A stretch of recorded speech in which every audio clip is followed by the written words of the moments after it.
Hey guys, thanks for joining me today on Simply Style by Nicole. I am Nicole. I am going over how to do a DIY wood sign. Give you a quick little preview of what it looks like. This is it. So in the video, if you keep watching, you are going to see the products that I use, the steps that I take, and just maybe hopefully take away some tips and tricks on how to do it. It's not too bad. So I hope you guys enjoy. Make sure you subscribe and hit the notification bell so you're notified when I upload a new video. And let's get started. Here. This is a MDF hardboard. You can get them at Home Depot or Lowe's.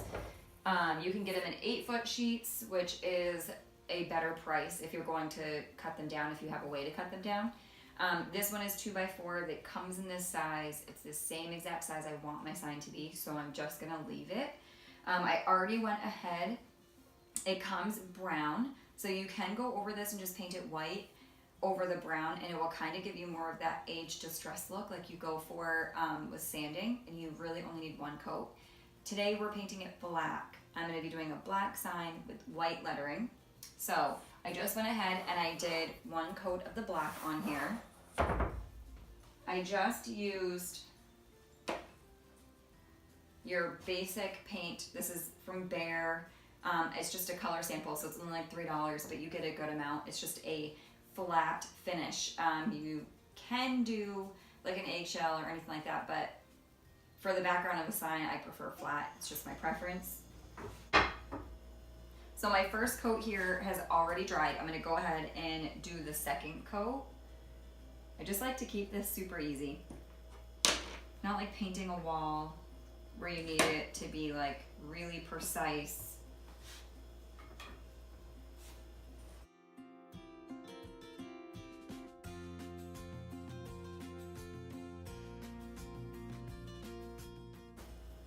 You just want to make sure that you have plenty of paint on your roller and that you're not pushing really hard, because just like when you're painting a wall, if you don't have enough paint, that's when you're going to see the lines left in there, and then you're going to feel like you need another coat. So you don't want too much, but you want just enough where your roller can glide, and that you're not finding yourself putting a ton of pressure down.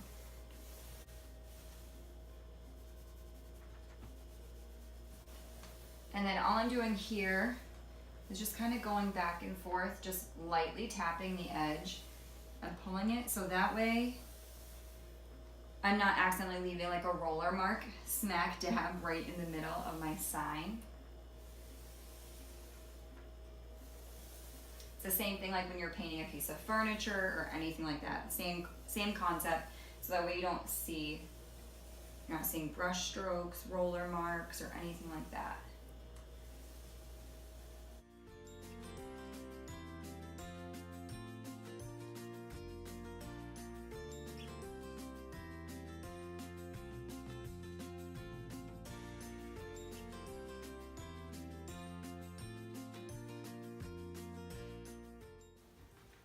All right, so this coat is done. I'm gonna let it fully dry. I'll see if I need a third coat.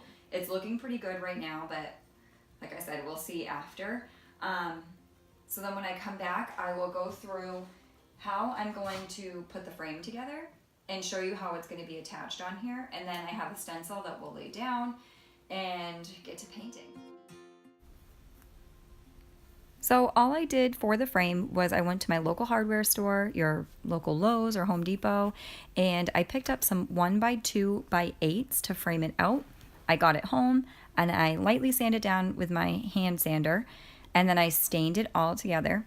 Once that had set for about 24 hours, I just took it over to my miter saw and I figured out my measurements and I cut them to length. I like a nice pictured corner, but you can cut them however you see fit. If you don't have a miter saw, you can do a straight edge. It's all on preference. So all I'm using to secure it with is just my DeWalt staple gun. So I'm putting one staple in each corner, making sure that they're lined up nice and tight. You can see I'm putting pressure on them just to be sure that there's no gaps. Then I'm just going to flip it over and then put one more staple in each corner just to make sure that it's not flimsy.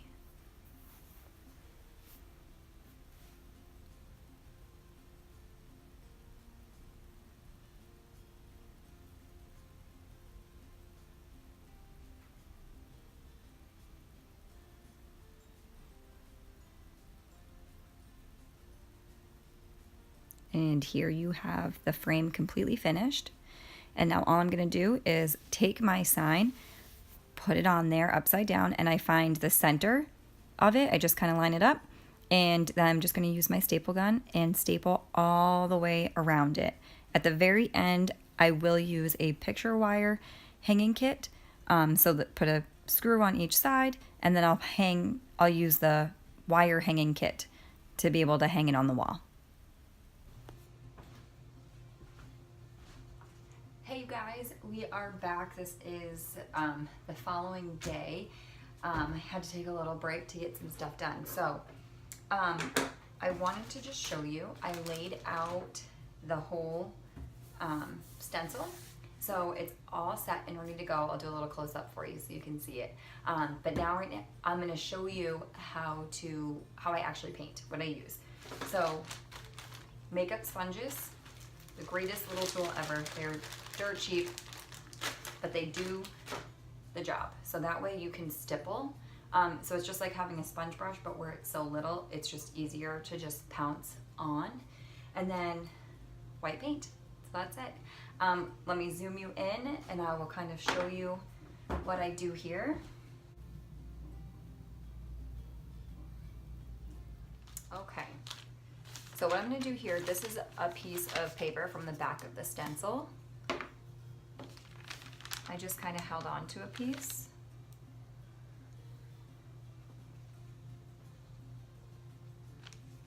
For this reason.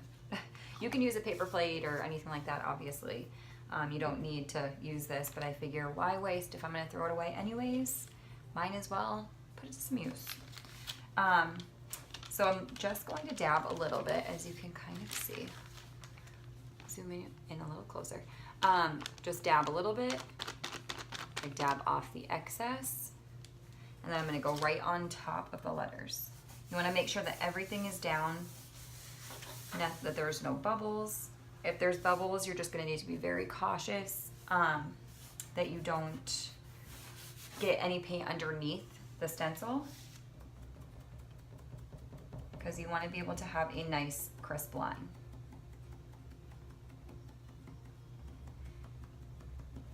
And like I said, yesterday, if you were to cover this whole thing up, if you had no extra marks, because these are like little tick marks for me that were like little guides to help me put the stencil on that I just made for myself. You don't need them, they're not necessary.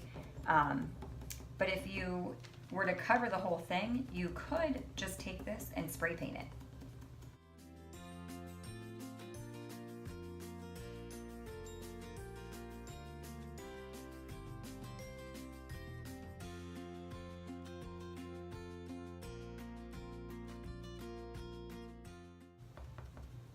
So you're just gonna wanna do one light coat, just like I did here.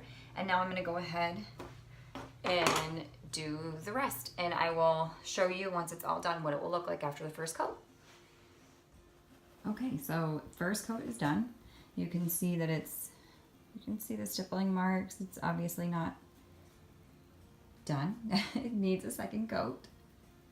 With doing such thin layers, it dries pretty quickly. So I can pretty much just start right off at this one, at the eye, and make my way around the same way that I started.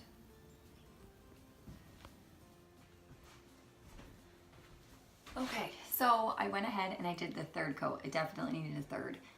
If you wanted it to look a little bit more sheer and see some more of the black coming through it, then two would have been fine. So that is all pretty much on your judgment, but this is all done now.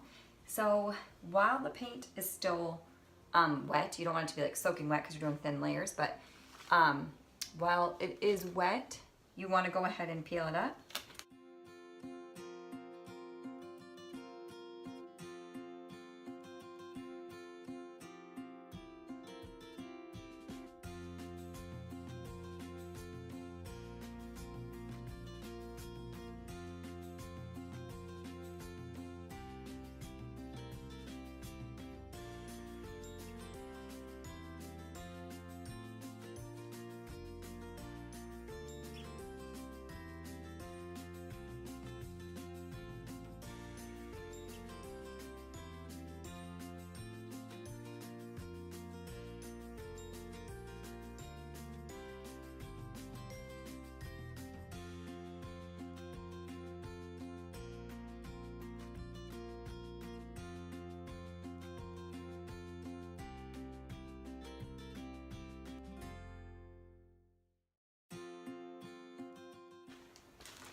All right. So let me show you here. So here's the end result. I hope that you guys really liked this, and I hope that you found it informational and you took some things from it. If you have any questions, just leave them down below in the comment box. But remember, if you enjoyed this video or if you want to see others like this, please subscribe and please hit the notification bell.